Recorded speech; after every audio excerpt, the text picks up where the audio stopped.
John Wick. You're not very good at retiring. I'm working on it. Put a little dirt on them.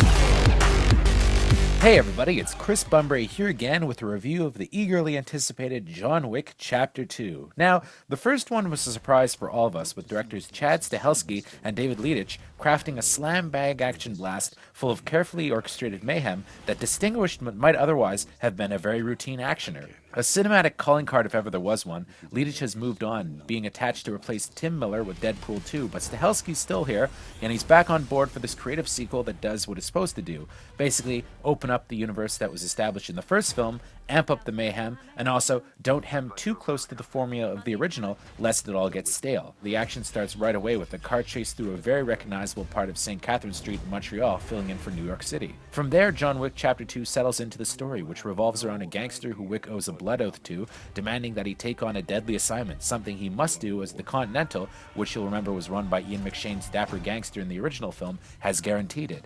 This is really how the sequel enhances the John Wick universe, by getting more into the network of assassins employed by the Continental, and their rules. We learn that there are many chapters all over the world, with Wick heading to Rome and seeking shelter with the Italian head, who's played in a neat nod by former Italian action star Franco Nero. Once the plot kicks into high gear, the action is non-stop with many great set pieces, including a really good one where dozens of assassins hunt Wick at the same time, which seems to be a homage to the bit in Pink Panther Strikes Again, where all the world's greatest assassins try to kill Clouseau only to get in each other's way. Keanu Reeves really is at his best as John Wick, with Stahelski's choreography enhancing the fact that Reeves is doing his own fighting and handling the prop guns himself.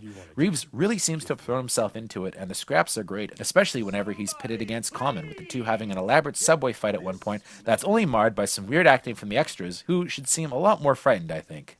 I also like that taking place so soon after the first, Wick still has bruises and wounds from the first film. The 2-hour running time flies by, and like the first, this is a particularly pretty film, with slick neons and an absence of shaky cam and quick cutting. My only beef is that the Italian baddie is too bland to go up against Wick, Lawrence Fishburne is wasted in a non-action role, and the installment is almost too transparently trying to set up a more ambitious third one. Overall, though, this is still a ton of fun and a surefire hit among fans of the first film. And really, who wasn't? They're building a franchise here, and seemingly they have lots of ideas in store for a badass hero. For JoBlo.com, I'm Chris Bunbury, giving John Wick Chapter 2 a solid 8 on 10. Whoever comes, I'll kill them. I'll kill them all.